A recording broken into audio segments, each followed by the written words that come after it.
Hey guys, we are here at the BYU Museum of Paleontology here to kind of discuss minorly, just a little bit, of the Phobosuchus. Now I'm calling this Phobosuchus. You guys might recognize this as Deinosuchus.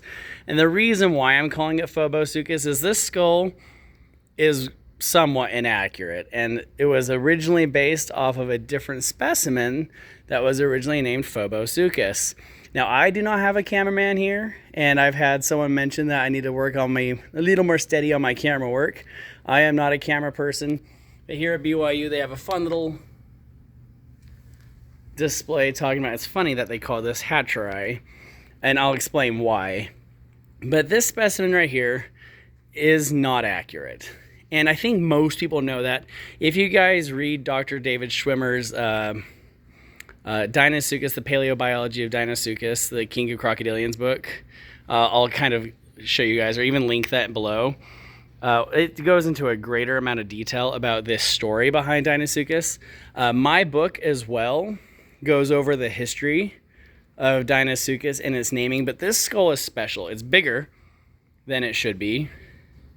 And that's okay, because it does something interesting. It doesn't just tell us a paleontology history. It also tells us a little bit of our history and trying to understand this animal. I mean, they did a good job, but this is a sculpt. So I'm going to kind of review a little bit of the history of this animal for you. In my book, Mega Crocs, we go over the history of who was finding what materials and where, what it was named after. I'm going to put a link for this down below. It goes over a lot of really cool stuff on like the size debate. How big was this animal supposed to be? What chunks do we have? What chunks don't we have? You know, why we think certain things, and also compares Deinosuchus, aka this Phobosuchus, which means fearsome crocodile. It compares it to Sarcosuchus, which is actually covered right here. It also goes over Phobosuchus, which is the giant caiman. And we actually have a caiman skull here today to teach a little bit. So let's kind of go over the accuracies, inaccuracies, why it looks the way it looks, and we'll kind of get into there. All right, so for a video about Deinosuchus, I'm going to show you guys this dinosaur right here. This is Phobosuchus. I believe the name means savage lizard, or savage reptile, depending on where you stand with saurus. The fun thing is this is a really beautiful sculpt, and I'm going to say the word sculpt because if I remember correctly, they actually did not have the skull to Phobosuchus until the specimen named Elvis was later discovered, and the skull looks wildly different. And so most museums that have the Phobosuchus will maintain its look, but most people don't realize that's actually an inaccurate skull. So where does this fit in with the Deinosuchus? Well, hint, hint, that's why I was calling it the Phobosuchus. Many times when animals are discovered, they are not discovered in just one big chunk, or even the skull, right? The skull has lots of bones, like the maxillary bone, the frontals, the prefrontals, the pterygoid. Everything is separate. And when the animal dies, a lot of times they're associated with large currents, or maybe they die on land and the bones dehydrate. They separate from each other and then get washed back into water. And then they kind of get sucked into some currents. They kind of fossilize. It creates problems because a lot of times you might find one or two chunks. And many times with Deinosuchus, you're actually just finding the teeth. Teeth and osteoderms are the most common chunks. And so where this fits in is sometimes you kind of have to fill in the blanks. Now, originally, in the late 1800s, people were finding teeth, very large teeth in the Carolinas. And they originally attributed those teeth to a pliosaur. And they didn't really realize that it was a large crocodilian of sorts. And then someone else found some more teeth, and they actually attributed it to a large crocodilian, but they didn't really go named. And so it kind of was this hidden animal that no one really knew much about. So after Cope named a couple of the teeth, I can't remember, it was like Polydectes, if I remember correctly. Don't quote me on that. I'll have to look back in my book. John Bell Hatcher was up in the Judith River Formation, I think in 1909. Oh man, I have to go back and read my book. The dates escape me, but in the early 1900s, Hatcher was up in Montana, Judith River Formation, and he found some chunks of a very large crocodilian. But at first, he didn't know it was a crocodilian. He attributed it to, I think, an ankylosaur. And as he was going through there, he was quite excited to see the size and the robustness of the animal, and it did have a few random chunks associated, including vertebra, osteoderms, and some chunks of skull. And the animal was fairly large, but when he found out it was a crocodilian, he quickly lost interest, because I guess dinosaurs were the name of the game. Being that he lost interest, he kind of just put it by the wayside. And then it was his assistant, Holland, who actually named and described the animal in 1909. And he named it after Hatcher, John Bell Hatcher. So this is why they call it Deinosuchus hatcheri. Now, Deinosuchus hatcheri kind of slipped away into the quiet zone for quite a while. All right, so that takes us up to where we are with this skull now. In the 1940s, the American Museum of Natural History did an expedition to Big Bend National Park, where they found some chunks, some fragments of the lower jaw, portions of the premaxilla, portions of the nares, and I think some maxillary bones and some teeth. And it was huge. And so they named it Phobosuchus riograndensis, which means fearsome crocodile. Because they did not have all of the chunks necessary, they actually used an artist who compared the chunks and added features from a Cuban crocodile skull and was able to give us this amazing sculpt. Later, it was determined that Phobosuchus was also akin to the Deinosuchus named by Holland in 1909, and therefore the naming conventions rotated out. Instead of being Phobosuchus riograndensis, it became Deinosuchus riograndensis. Today, there are 3 known or recognized species depending on where you sit. And so I will name all 3 for you right now.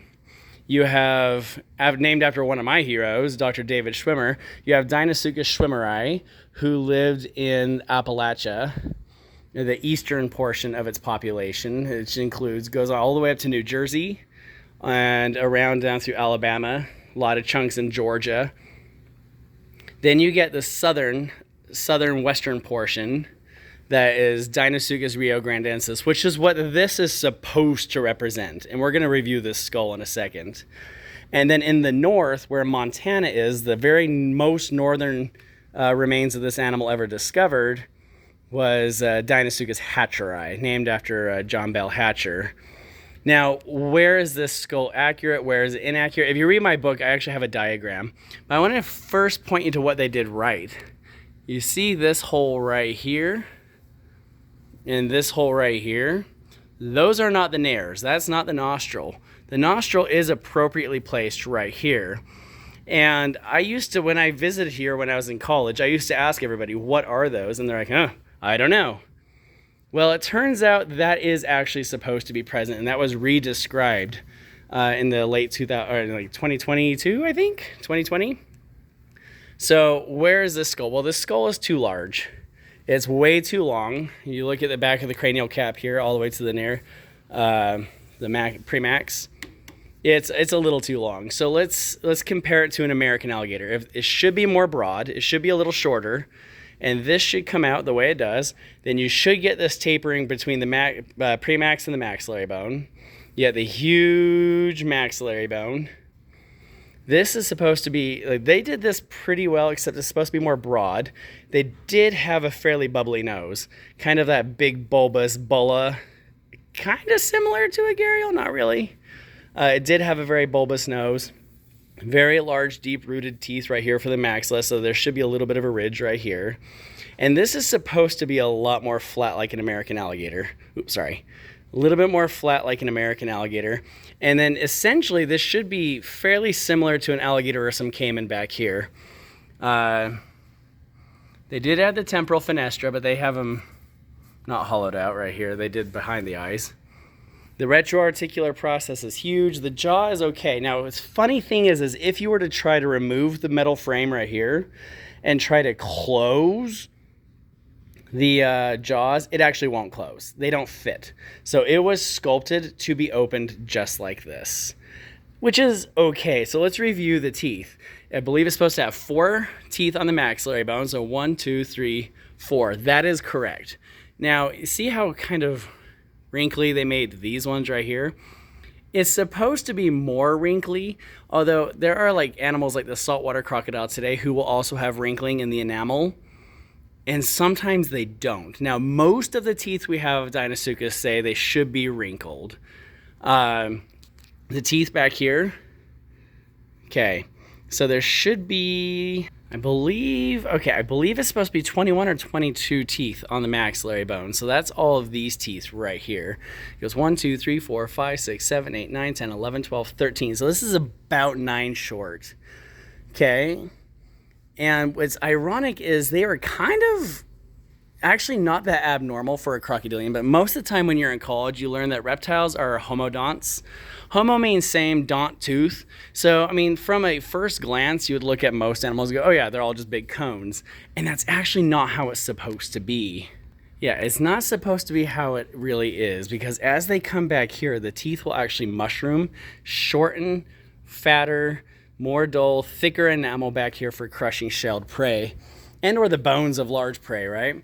I believe it's 22 teeth on the dentary. So it's 1, 2, 3, 4, 5, 6, 7, 8, 9, 10, 11, 12, 13, 14, 15.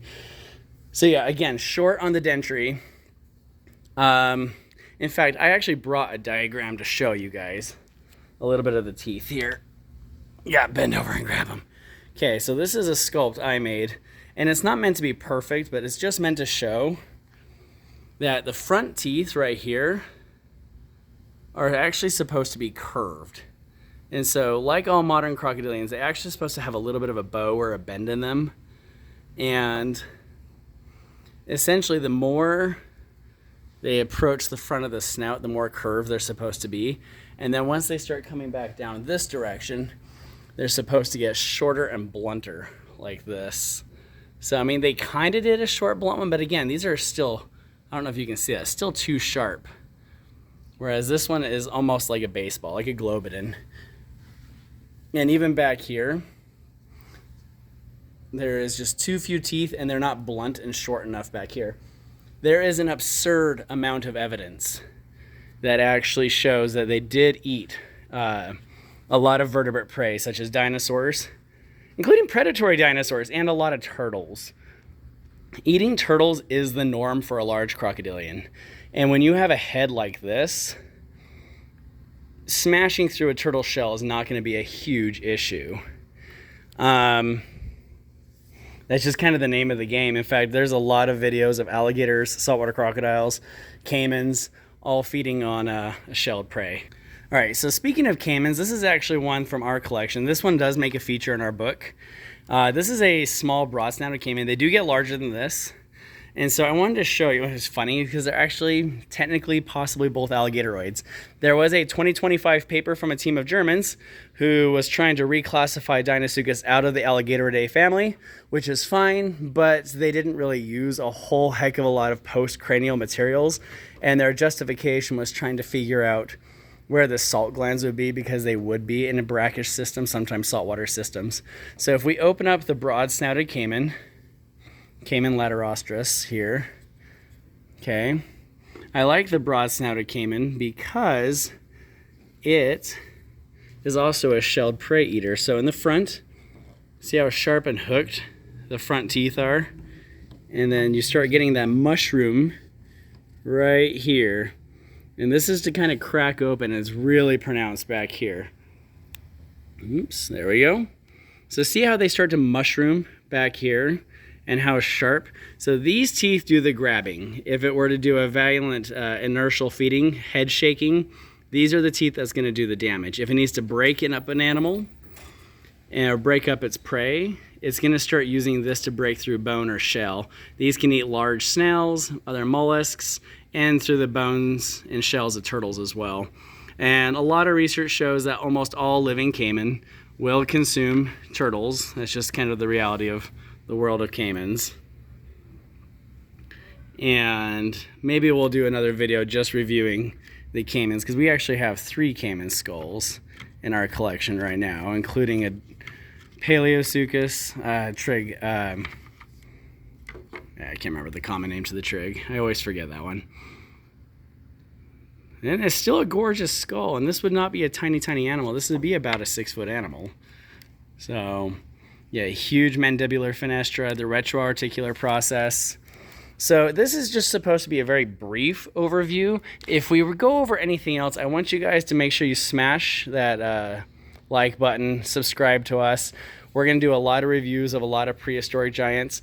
I know my daughter wants us to do a collaboration on a lot of tyrannosaurs, but this is the Phobosuchus, kind of name tricked out based off the two different specimens named at different times. But if you guys have any questions, shoot them in the comments below. Follow us on Instagram for more video updates, and have an awesome day, guys. Thanks.